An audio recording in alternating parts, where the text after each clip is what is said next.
बिजली का बिल ये वो चीज़ है कि मैं पाकिस्तान में कहीं भी रहता हूँ, इसकी कीमत देखकर होश उड़ जाते हैं। और उससे ज़्यादा गुस्सा तब आता है जब पीछे इतनी सारी चीज़ें लिखी होती हैं। तो हमें समझना चाहिए कि इस बिल में क्या है। क्योंकि मैं कराची में रहता हूँ, तो के इलेक्ट्रिक से आज इसका जवाब लेंगे कि ये क्या क्या लिखा हुआ है।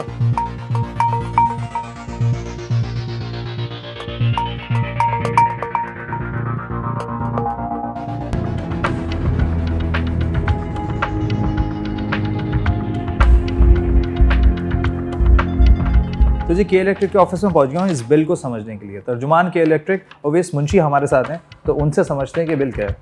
ओवैस साहब, क्या क्या लिखा है इसमें, ये क्या है बिल? सर, सबसे पहले तो बहुत शुक्रिया कि आप हमारे दफ्तर आए। आइए वहाँ चल के समझते हैं बिल को तफसील में। चलें फिर। तो ओवैस साहब, सबसे पहले स्टार्ट करते हैं सैंक्शन लोड। ये क्या 4 मीटर लगे हुए, मेरे 4 क्यों लिखा है? नहीं जी, ऐसा नहीं है। सैंक्शन लोड और कनेक्टेड लोड आपके घर में मौजूद जितनी बरकी आलात होते हैं, जिसमें पंखे, लाइट, पानी की मोटर, फ्रिज, तमाम चीज़ें शामिल हो, उनका मजमूई तौर पे जो एक लोड होता है वो है 4 किलोवाट का लोड होने के मतलब ये है कि ये इस जो सारिफ हैं हमारे पास, इनकी बिलिंग हो रही होगी स्लैब रेट पे। ठीक है। पीक और ऑफ पीक जो है वो इनके ऊपर चार्ज नहीं हो रहा होगा। यानी कि जो 4 है उनके ऊपर पीक आवर्स नहीं लगता, यानी मेरी बचत है। 5 किलोवाट से कम जिसका भी सैंक्शन लोड होगा उनके ऊपर स्लैब वाइज बिलिंग होगी, और पीक और ऑफ पीक जो हम टाइम ऑफ यूज बिलिंग के नाम से जानते हैं वो इनके ऊपर एप्लीकेबल नहीं है। अच्छा, तो ये तो आपने बता दिया 4। अब ये दूसरा बिल है जिसमें 10 लिखा हुआ है, इसमें ऑफ पीक, पीक आवर्स, इतना महंगा यूनिट, ये क्या है? जी बिल्कुल, देखें जैसे मैंने पहले बताया था 5 किलोवाट से कम जिनका लोड होगा उनको पीक और ऑफ पीक रेट्स चार्ज नहीं होते। यहाँ पे आप बिल देख सकते हैं, इस पे तकरीबन 10 किलोवाट का कनेक्टेड और सैंक्शन लोड आ रहा है। लिहाजा इनकी टाइम ऑफ यूज बिलिंग हो रही है सारिफ की, जिसमें इनके दिन में पूरे महीने में अगर इन्होंने तकरीबन 700 यूनिट इस्तेमाल किए हैं तो उसमें से 109 यूनिट 34 रुपीज और 81 पैसे पीक आवर्स के। ये पीक आवर्स दिन के 4 घंटे होते हैं। सर्दी के जो महीने हैं उसके अंदर पीक आवर्स का टाइम स्टार्ट होता है शाम 6 बजे से रात 10 बजे तक। ठीक है।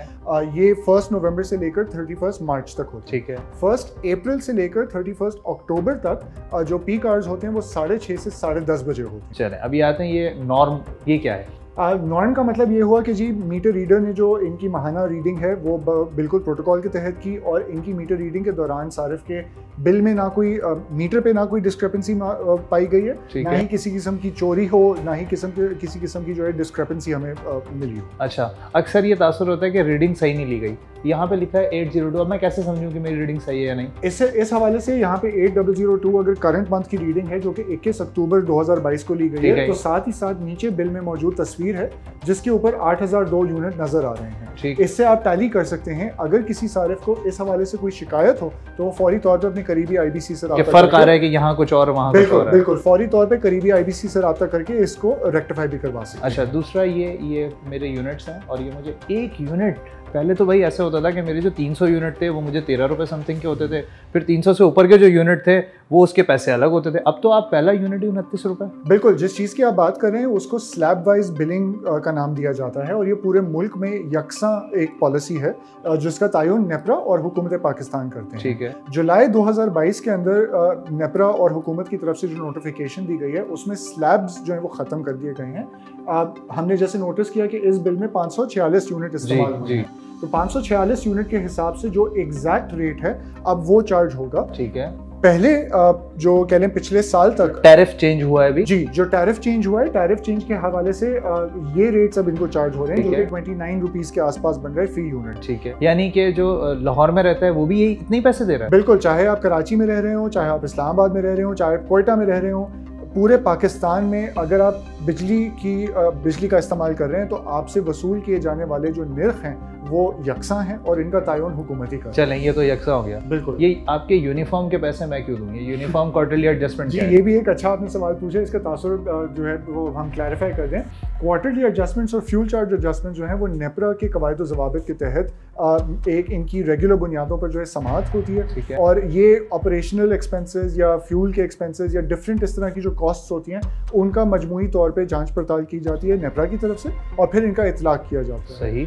अमूमन हमने ये देखा है कि पूरे पाकिस्तान में जब क्वार्टरली एडजस्टमेंट्स का कोई फैसला आता है तो उसका अक्सरियत हिस्सा सब्सिडी की मद में जो है अब्सॉर्ब किया चला जाता है, यानी कि वो सार्फिन के बिलों में इंप्लीमेंट नहीं होता। लेकिन यहाँ पे 328 रुपए इस बिल में लगे हैं। तकरीबन 57 पैसे जो है वो लगा है पर यूनिट, और जो अगस्त में इस्तेमाल हुआ। तो ये भी मामला क्या सिर्फ पूरे पाकिस्तान के लिए है? पूरे पाकिस्तान में जो सबसे इम्पोर्टेंट सवाल आपने जो पूछा है और उस पर मैं क्लैरिफाई कर दूं कि जो भी पॉलिसीज के इलेक्ट्रिक पे अप्लाई कर रही हैं वही पॉलिसीज बाकी तमाम डिस्ट्रीब्यूशन कंपनीज पे भी अप्लाई करती हैं। ठीक है, समझ आ गया। अब जब वहाँ पे एडजस्टमेंट हो रही है तो ये फ्यूल चार्जेस एडजस्टमेंट क्या है? अच्छा, फ्यूल चार्ज एडजस्टमेंट के हवाले से इसका जो इन्हिसार है वो आलमी मंडी में जो ईंधन की कीमतें होते हैं उस पर होता है। हमने पिछले साल के अंदर देखा है कि फर्नेस ऑयल और RLNG जैसे जो फ्यूल्स हैं उनकी बहुत महंगाई हो गई है, तकरीबन दुगनी उनकी प्राइस हो गई है, जिसकी वजह से जो बिजली बनाने की कीमत है वो बढ़ गई है। ठीक है। अब नेपरा के जो कवायद जवाबित हैं और जो हुकूमत पाकिस्तान में, जैसे आपने पूछा और मैंने बताया, पूरे पाकिस्तान में जो पॉलिसी है वो ये है कि जहाँ पे फ्यूल की कॉस्ट बढ़ जाए वहाँ पर इजाफी चार्जेस फ्यूल चार्ज एडजस्टमेंट की मद में पास ऑन किए जाते हैं। यहाँ पर आप नोटिस करेंगे कि नेगेटिव FCA है। ये फायदा हो गया। बिल्कुल। तो ये एक तासुर है लोगों में शायद, जिसको ये बिल खुद ही क्लैरिफाई कर देता है कि सिर्फ जब फ्यूल की कीमतें बढ़ती हैं तो वो वसूल की जाती हैं, लेकिन जहाँ पे फ्यूल की कीमतों में कमी नजर आती है उसका फौरी तौर पे जो कमी है वो भी सार्फिन तक मुंतकिल की जाती है। ये हो गए के इलेक्ट्रिक के चार्जेस, यानी कि इस महीने जो मैंने बिजली इस्तेमाल की है उसमें 13,363 रुपए के इलेक्ट्रिक के। बिल्कुल ऐसा ही है। तो फिर ये इलेक्ट्रिसिटी ड्यूटी क्या है? देखिए, electricity duty, sales tax, TV licence fee, ये जो पूरा सेक्शन है केई चार्जेस के नीचे, ये तमाम तर जो है हुकूमत पाकिस्तान के दायरे में आता है। सही है। और उन्हीं की तरफ से जो जारी करदा इनकम टैक्स या सेल्स टैक्स की ऑर्डिनेंसेस होती हैं उसके हवाले से ये अप्लाई किया जाता है कंज्यूमर्स के बिल्स पे। अच्छा, ये तो तेरे बिल आया मेरा 15,000 समथिंग। बिल्कुल जी। एक दफ़ा मेरा बिल आया था 27,000 जी। ठीक है, तो उसमें एक एडिशनल टैक्स भी लगा हुआ था कि वो इनकम टैक्स के नाम से था, वो क्या है? बिल्कुल, इस पे बहुत अच्छा सवाल पूछा आपने। हुकूमत पाकिस्तान ने अपने जो सेल्स टैक्स और विद होल्डिंग टैक्स की अमेंडमेंट्स हैं उसके अंदर 2021 में ये अप्लाई करना शुरू किया था।